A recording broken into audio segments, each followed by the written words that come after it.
Dinitrogen के बारे में हम लोग पढ़ रहे थे। बनाने की विधि इसके बाद भौतिक व रासायनिक गुण परमाणु। पहला क्या है? भौतिक। तो यह जो है रंगहीन है, कोई गंध नहीं है और विषहीन भी है, गैस है।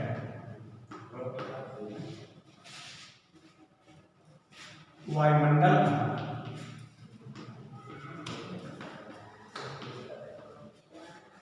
2/3 भाग होता है। लगभग 78% वायुमंडल सबसे ज्यादा गैस है। समस्त वायुमंडल में सबसे ज्यादा होती है और वायु से हल्की है, वायु से हल्की है, जल में अल्पलीय, जल में अल्पलीय। फिर इसका क्वथनांक जो होता है ये -157 डिग्री सेंटीग्रेड होता है और या वायुमंडल में अधिक मात्रा में होने के बाद भी श्वसन क्रिया में अनुपयोगी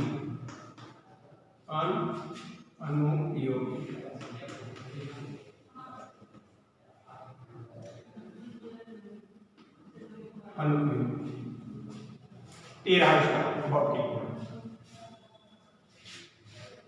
अब क्वथनांक कितना था?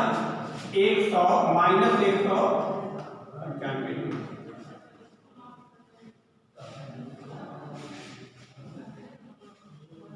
अब रासायनिक गुण देखिए।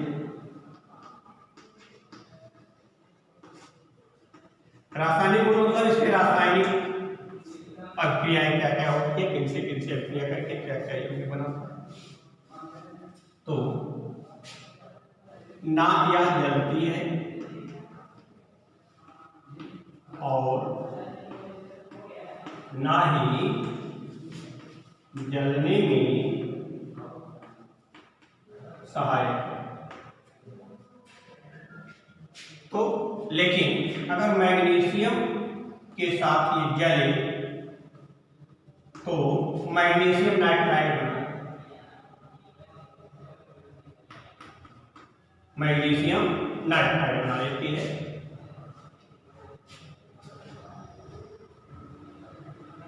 तो क्या हो जाएगा? 3 Mg plus N2 Mg 3 magnesium के साथ और हाइड्रोजन के साथ H2 के साथ क्या करती है? अमोनिया बना लेती है। N2 प्लस 3H2 क्या बना लेगी? अमोनिया बना लेगी, अमोनिया गैस बनाती है। हाइवर बिजनेस का बड़ा उपयोग होगा अमोनिया गैस के संदर्भ में आगे होगा। ऑक्सीजन के साथ क्या है? ऑक्सीजन के साथ यह विभिन्न प्रकार के ऑक्साइड बनाता है। N2 प्लस O2 क्या बना लेगा? NO बना लेगा, NO2 बना लेगा, N2O बना लेगा और N2O5 बना लेगा। अनेक प्रकार के ऑक्साइड बना लेता है। इसको आप बैलेंस कर लीजिए, नहीं बैलेंस है देख लीजिएगा। यहाँ पर 2NO लगा दो, यहाँ पर N2 प्लस 2O2 तो 2NO2 हो जाएगा। फिर N2 प्लस O2 यहाँ पर भी 2 लगा दो, 2 यहाँ कर दो और यहाँ पर 2n2 प्लस 5 क्या हो जाएगा, n2 5 बन जाएगा 2n। इस तरह से ये विभिन्न अनुपातों में ऑक्सीजन के साथ क्रिया करके उनके विभिन्न ऑक्साइड बना लेता है, हाइड्रोजन के साथ क्रिया करके उनके विभिन्न हाइड्राइड बना लेता है। आइए थोड़ी सी क्रिया हम धातु के साथ देख लें। इस धातु के साथ क्या होता है, तो धातु के साथ अलग अलग क्रियाएं होती हैं, जैसे एल्युमिनियम के साथ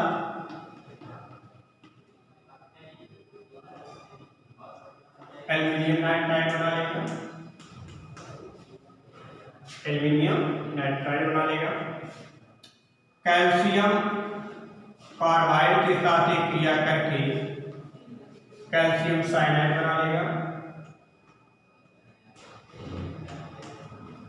कैल्शियम साइनाइड बना लेता है। और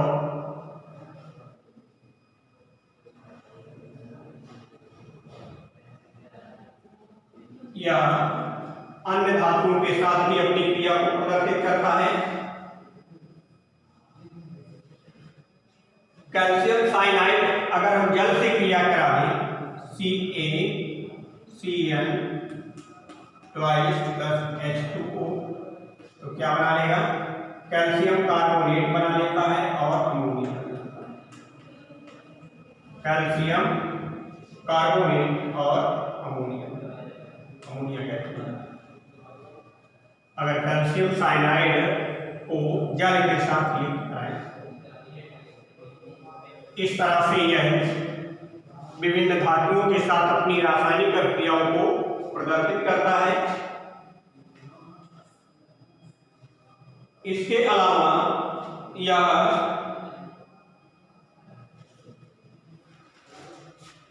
कैल्शियम के साथ एक स्पेशल क्रिया करता है, Ca प्लस N2 एरोमार्क CaN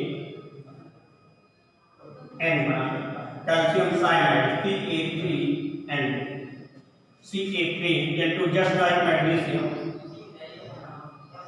इस तरह से यह धातुओं के साथ अपनी क्रियाएं दिखाता है और धातुओं के साथ ही अपनी क्रियाओं को प्रदर्शित करता है। तो ये डाइनाइट्रोजन के भौतिक और रासायनिक गुण हुए। आइए थोड़ा सा इसका उपयोग देख लिया जाता है, कहाँ का उपयोग होगा।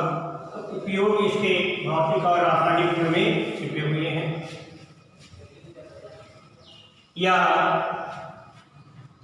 अमोनिया के निर्माण में इसका उपयोग होता है और उपयोग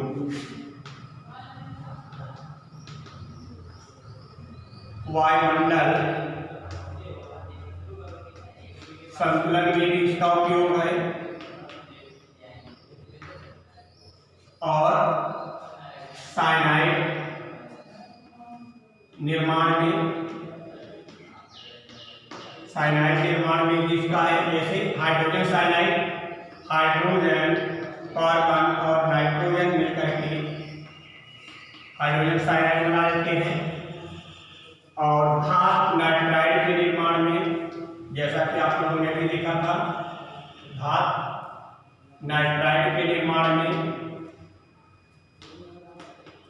इसका उपयोग होता है। और प्रयोगशाला अभिकर्मक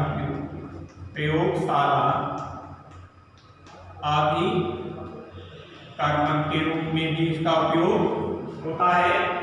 इसके अलावा अगर हम इसके उपयोगों की चर्चा करें तो यह इनडायरेक्ट या अप्रत्यक्ष रूप से विस्फोटक निर्माण में, जैसा आगे हम देखेंगे, उर्वरक निर्माण में,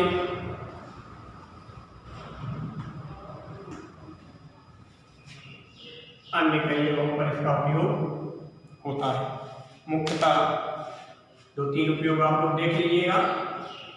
तो ये रहा आपका डाई नाइट्रोजन जिसके बारे में हम लोगों ने चर्चा किया और पढ़े हैं।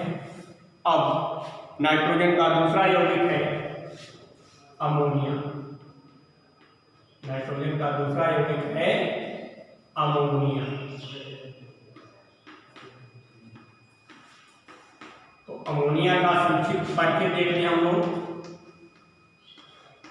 संक्षिप्त परिचय मतलब जानते हैं हम लोग, लेकिन फिर भी एक बार रिवीजन। तो साधारण नाम क्या होगा? साधारण नाम क्या कहेंगे? नाइट्रोजन का हाइड्राइड, हाइड्राइड। और रासायनिक नाम, रासायनिक नाम क्या होगा? जैसा कि आप पढ़ते हैं अमोनिया। और आणविक संरचना क्या होगी? आणविक संरचना सूत्र क्या होता है? NH3 है।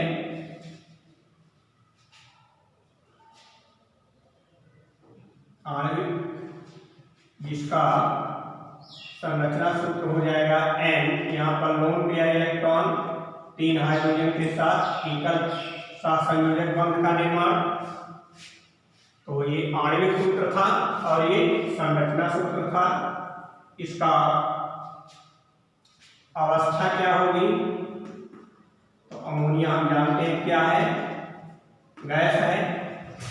अवस्था इसकी क्या हो गई? गैस हो गई। अणुभार क्या होगा? अणुभार नाइट्रोजन का 14, 3 हाइड्रोजन मिलकर के क्या हो गए? 17 हो गए। और गुण क्या होगा? गुण इसके या लुईस बेस और लुईस एसिड दोनों की तरह व्यवहार करता है, अर्थात यह उभयधर्मी है। यह उभयधर्मी है, एसिड और बेस दोनों की तरह व्यवहार करता है। इतना इसका सामान्य परिचय हो गया। अब सामान्य परिचय के बाद हम आते हैं इसके बनाने की विधि। तो किसी भी रासायनिक यौगिक बनाने की 3 विधियां ही हैं। पहला सामान्य विधि या साधारण विधि, साधारण विधि। दूसरा प्रयोगशाला विधि, प्रयोगशाला विधि। और तीसरा है औद्योगिक विधि, औद्योगिक विधि। तो ध्यान रहे साधारण विधियां साधारण रासायनिक समीकरण पर आधारित है। प्रयोगशाला के द्वारा हम उसे प्रयोगशाला में बना करके उसके गुणधर्मों का अध्ययन करते हैं। और औद्योगिक विधि द्वारा हम उसे औद्योगिक पैमाने पर तैयार करते हैं। तो जैसा कि साधारण है, सामान्य विधियां क्या है कि हम जानते हैं। आइए साधारण विधि की चर्चा हम लोग कर लें। साधारण विधि क्या है? किसी भी अमोनियम लवण को, अमोनियम क्लोराइड गर्म करने से तापीय अपघटन करते हैं तो अमोनिया आपको आसानी से मिल जाएगी और HCl मिल जाएगी। दोनों गैसें हैं, दोनों गैस अवस्था में उड़ जाती हैं, इसलिए अमोनियम क्लोराइड को क्या कहा जाता है? ऊर्ध्वपातित पदार्थ। ऊर्ध्वपातित पदार्थ क्या है? जो ठोस अवस्था में है लेकिन गर्म कर दो तो सीधा सीधा वो किस में बदल जाएगा? गैस अवस्था में बदल जाएगा, बिना पिघले एक अवस्था जम कर जाता है, जिसका उदाहरण अमोनियम क्लोराइड है। कपूर आप लोग जलाते हैं, दूसरा ऊर्ध्वपातित पदार्थ है जिससे आप लोग परिचित हैं। अगर कभी लैब में मौका मिला तो अमोनियम क्लोराइड को भी क्लियर कर दिया जाएगा। तो अमोनियम क्लोराइड को गर्म किया गया तो आपका ये अमोनिया गैस मिल गई और कैल्शियम साइनाइड अभी आपने देखा था CaCN प्लस H2O, तो क्या मिला था यहाँ पर CaCO3 बन गया था और अमोनिया गैस बन गई थी। यहाँ पर 3 अणु पानी ले लो, यहाँ पर 2 अमोनिया गैस बन गई। इस तरह से अमोनिया गैस प्राप्त हो जाती है और हाइड्रोजन के योग से भी नाइट्रोजन और हाइड्रोजन को 3 और 1 के अनुपात में मिला लो, जिसका उपयोग हाइबर ने किया था, हाइबर ने किया था अपनी प्रयोगशाला में और उन्होंने भी अमोनिया का निर्माण कर दिया था। यहाँ भी अमोनिया आपका बन गया। इस तरह से किसी भी नाइट्रोजन युक्त यौगिक को विभिन्न रासायनिक प्रक्रमों द्वारा हम अमोनिया गैस बना सकते हैं। तो ये हमारा रहा साधारण विधि और दूसरा है प्रयोगशाला विधि, जिसकी चर्चा हम लोग अगले टर्म पर करेंगे।